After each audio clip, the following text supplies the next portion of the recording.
שלום לכם, אנחנו פרימו 4586, אנחנו נבחרת רובוטיקה, ובאנו להסביר לכם היום על וורד.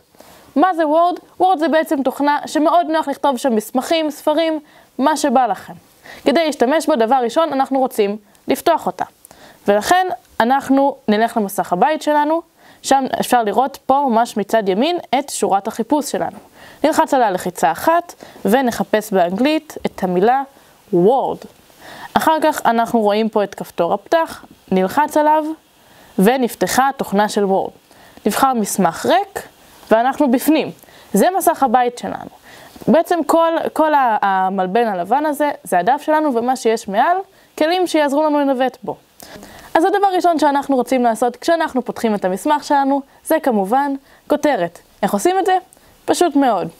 אם נסתכל פה במסך שלנו, נוכל לראות מלמעלה את האותיות הגדולות והבולטות האלה, ומתחתן כתוב כותרת. נלחץ עליהם ונתחיל להקליד את הכותרת שלנו, ואפשר לראות שהאותיות הוקלדו באופן גדול ובולט כמו כותרת.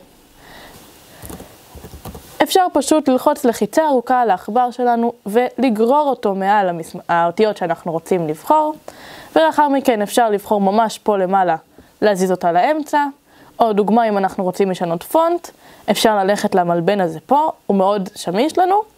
כפי שניתן לראות פה כתוב Times New Roman, זה אומר שזה הפונט שלנו כרגע. כדי לשנות פשוט נלחץ על החץ הקטן הזה פה בצד, ויש לנו הרבה מאוד פונטים שנוכל לבחור. מעולה, אז יש לנו כותרת, יש לנו פונט, יש לנו מרכוז שאנחנו רוצים. איזה יופי, אפשר להתחיל לכתוב את המסמך שלנו. כדי להתחיל לכתוב את המסמך שלנו, אנחנו פשוט נתחיל להקליד בצורה כזאת, ואנחנו רואים שבטעות הייתי על אנגלית. איך משנים את זה? פשוט מאוד. כפי שהסברנו קודם, בוחרים את האותיות שאנחנו רוצים, ואז יש לנו ממש פה למטה, למטה ימין של המסך, שפה אנגלית. נלחץ על זה, ויופיעו לנו אפשרויות לשפות. כמובן שאנחנו רוצים להקליד בשפה העברית. נבחר, נאשר, ועכשיו שננסה להקליד, אנחנו יכולים לראות שאנחנו יכולים להקליד בעברית. איזה כיף. אז נגיד והקלדנו מסמך, ועכשיו אנחנו רוצים לרדת שורה, כדי שיהיה לנו מסמך יפה ומסודר. איך עושים את זה? נמצא ממש פה על המקלדת את הכפתור הגדול, לפעמים כתוב עליו Enter, הוא מצד ימין של המקלדת, והוא מצביע עם חץ הצידה. ברגע שנלחץ עליו, נוכל לרדת שורות מאוד בקלות ולהמשיך לכתוב. אבל מה אם אנחנו רוצים לשנות את קוד הכתב שלנו? גם זה כמובן, ניחשתם, פשוט מאוד.